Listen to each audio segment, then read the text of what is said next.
Today I want to talk about a real important topic when it comes to just about anything in life. I'm Danny Martin and welcome to Danny Martin Success. What we're talking about today is resilience. How to stay strong when life pushes back. Resilience isn't about avoiding pressure. It's about learning how to stand firm when pressure shows up. Every meaningful goal brings resistance. Every season of growth includes discomfort.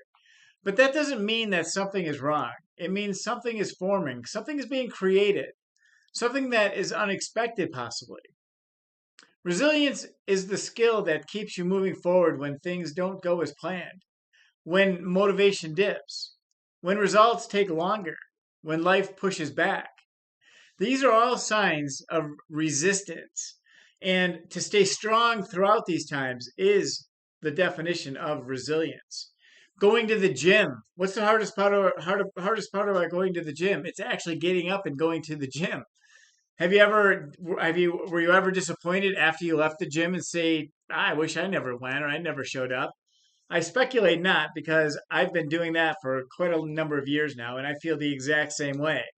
And even to this day, even after going to the gym 1,000 times or more, I still have that resistance when it shows up, when I'm about ready to go to the gym and I have this voice in my head that says, you can skip it for a day, or you know what, it really doesn't matter. You've been really good about your workouts. Take the day off. That's the negative self-talk, and that's who you have to punch in the face, get off the couch, and go to the gym. Today, I want to talk to you about how resilience is built, why challenges are a part of the process, and how to stay aligned with your direction even when things feel heavy. Oftentimes, we are prompted by our emotions, our emotional state. We're emotional beings. We're attached emotionally to just about all things. And when times feel heavy, when things are going as exactly we expected them to go, then that's when the emotions really show up. And that's when we have to break through with a sledgehammer if we have to, in order to be able to remind ourselves that this is only a signal. This is a recognition. This is a key point, a pivotal point that we have to make this decision to move forward, to get past it and move on beyond this resistance. One of the biggest challenges people face is expecting growth without resistance. You can't grow without stretching yourself. You can't grow without stepping outside of your comfort zone. You know, the first time that you ever rolled a bowling ball down a bowling alley, did you expect to hit a strike? If you were probably 3, 4 years old, you even had those little bumpers, and it still didn't work out for you.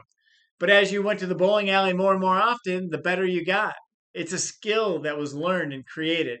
And that happens in everyday life, in every single thing that we do. Whether it's learning how to grow a business, learning how to be a better parent, learning how to be a better friend, learning how to ride a bike. You know, you can break it down simply. Learn how to, work with different online AI tools, or learn how to become a rocket scientist if that was your niche. So the challenge is you have to expect that there's going to be resistance in absolutely everything that we do. We start something new with excitement. We get excited about it. We have a new goal. We have a new standard, a new direction. And when resistance shows up, you can expect frustration to follow. Things aren't always going to go the way that we expect them to. If it were, everybody'd be doing it, right? The discomfort, it feels unexpected because we have in our mind, we created this perfect image, this perfect picture of what it's going to look like. And we executed it perfectly in our mind. But when it came down to actually committing to the project, what happens? Sometimes we fail. Sometimes we don't do it as we envisioned it. Sometimes it even actually surprises us and it turns out better than we thought. But progress, sometimes it feels slower than anticipated. And the mind starts questioning everything. Is this the right thing for me? Did I make the right decision? Is this going to work out the way that I planned? But resistance isn't a sign to stop. It's a signal that growth is happening. If you're learning and you're growing, then there are no such things as failures as long as you've learned the lesson in the process. Learn, adapt, and apply for the next time that you try it. And again, try it and try it again, because repetition is the mother of skill. And that's how you break through resistance. Strength is built under load. When you have all of this pressure on you and you have to say you've got a timeline that you've got to meet, you've got certain goals that are need to be done by Friday, and pressure is building up. Strength is built under that load. Clarity is built under pressure. We become more focused and dialed in. What's it going to take to get to the finish line? What's it going to take to reach that income goal or reach that sales quota that we've been working on so hard for a month? Confidence is built when you keep going even when it's uncomfortable. When you expect resistance, it stops surprising you just like any other skill. Expect resistance to show up. It stops surprising you when you have an expectation for it and you can plan for it, you can mentally see it. And when resistance stops surprising you, resilience begins. And that's a key point. When resistance stops surprising you, resilience begins. The second challenge is letting setbacks define the story. Throughout life, we always have setbacks. We don't when it doesn't meet our expectation. But how we respond to those setbacks really is the key foundation to being able to push forward, push on through. Maybe it's a tough conversation, a missed goal. It could be a slow week or a bad day. Maybe you woke up that morning and you didn't feel very grateful, and maybe you were ill and you were feeling off for that reason, one reason or another. Or maybe it's an emotional connection to a relationship that's motivating your mindset. On their own, these moments are small, but when emotion takes over, they turn into narratives. Like I always struggle. This never works out. Maybe this isn't for me. These limited beliefs are in our subconscious. They're programmed with us from a very young age because maybe we saw our parents react and respond like that, or maybe it was our closest friends or whomever our mentors may have been. Maybe that's what you held on to, but recognizing that they exist and knowing that you can change that narrative every time they show up. How do we do that?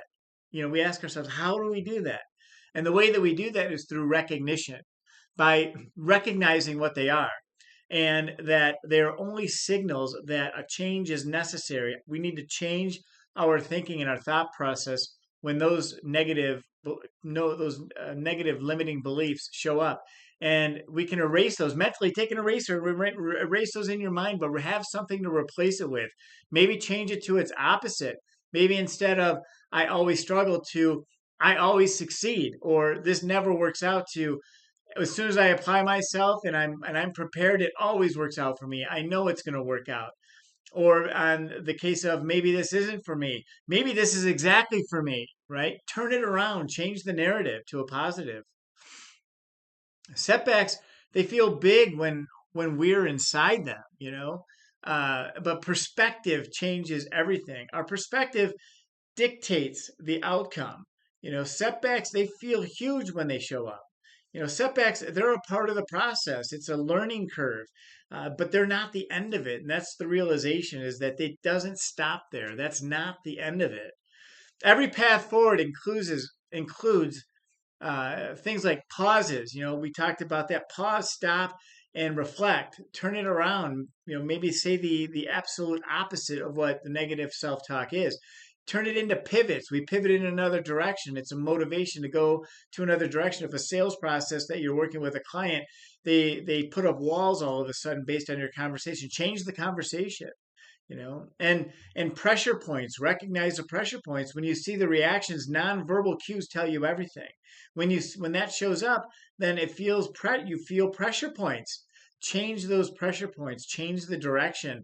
Maybe stop entirely and offer a glass of water or something to drink, or maybe take a break for several moments to try some of the buttons out on the machine, or whatever you might be selling, or just look out into the lake that's out in the background.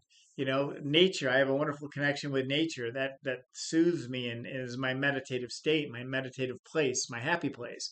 So maybe you find something like that to break the monotony of the conversation when you realize that it's not going the way that you thought it was going to or should be going.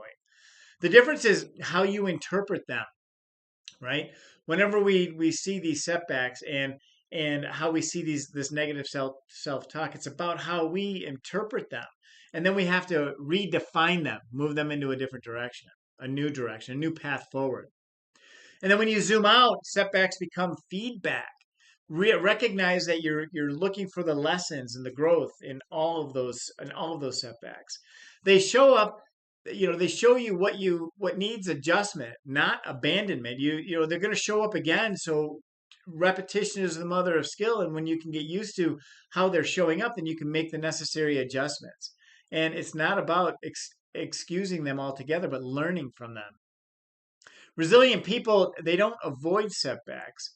They recover faster because they refuse to let one moment define the entire journey.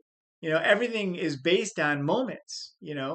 So look at the moment and define don't look at it in one particular moment, but define the entire journey. So the third challenge is you're relying on motivation instead of discipline. Motivation feels great, but it's unreliable. It shows up when conditions are perfect and disappears when things get hard. Resilience isn't built on how you feel, it's built on standards. Your standards of quality of the language that you're using, the interaction with the people that you're engaging with. So it's built on your personal standards.